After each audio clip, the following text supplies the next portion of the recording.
Il est l'heure désormais de retrouver Eric Sedman pour une analyse, un décryptage de l'indice phare allemand, le DAX. Bonjour Eric. Bonjour. Bonjour, je vous remercie d'être avec nous ce matin. Je rappelle que vous êtes trader, formateur et coach. Eric, le DAX qui est en bull market depuis son dernier plus bas en octobre à 11 829 points. Du coup, deux questions simples. Est-ce que ça peut aller encore plus haut ou bien il faut prendre ses bénéfices? Alors oui, ça peut aller plus haut parce que parce qu'on a déjà pris 20% et que le contexte n'a pas changé. Le manque de visibilité est toujours là, le DAX continue de monter.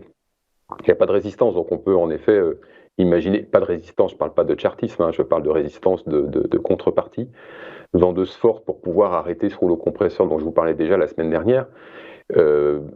Ça peut continuer. Maintenant, c'est vrai qu'il faut se poser la question du relais. Alors, après 20% de hausse, évidemment, le potentiel de hausse commence à être un petit peu épuisé, surtout que le contexte reste identique. Donc, on n'a pas un carburant de la part des gérants, principalement. C'est ce carburant-là qui pourrait installer une hausse durable.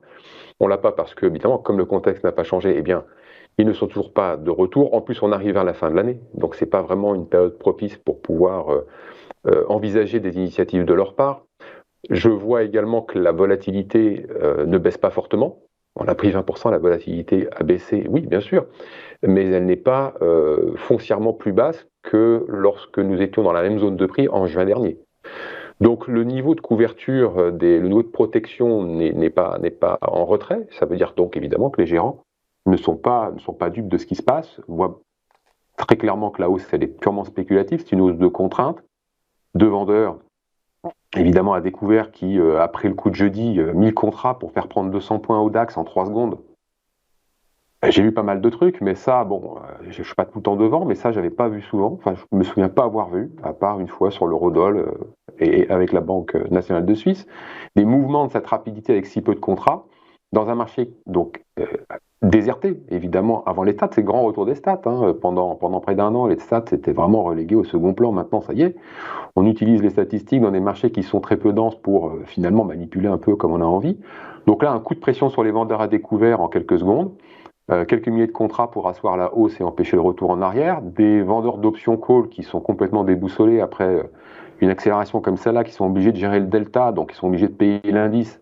Bref, tout ce qu'il faut pour que ça continue de monter sur la contrainte, pas sur la conviction, en tout cas pas celle des gérants qui ne vont pas bouger, parce que voilà, on voit bien, ils restent protégés et que de toute façon, c'est pas à ce moment de l'année qu'ils vont prendre des grosses décisions. Donc la pression, elle est toujours sur les vendeurs, un petit peu plus chaque semaine, manifestement, un cran au-dessus encore. Ce qui veut dire aussi que sur les niveaux de prix actuels, ça peut continuer de monter ou de ne pas monter, mais en tout cas, ça ne peut pas baisser. Ça, c'est la première chose qu'il faut avoir en tête, c'est qu'une forte baisse est exclue. 13 900, c'est un niveau de sortie des vendeurs à découvert qui sera encore en position. Donc, si on retourne de ce côté de ce niveau, 13 900, 14 000, c'est le niveau de double top sur lequel on était censé s'arrêter. Il y a des vendeurs qui ont vendu là. Donc, si on y retourne, c'est une porte de sortie pour eux. Un vendeur qui sort de position, c'est quelqu'un qui envoie des ordres d'achat pour fermer sa position. Donc des ordres d'achat sur ces niveaux de prix vont forcément freiner la baisse. Si on n'a pas de nouvelles particulières, évidemment, toute chose étant égale par ailleurs.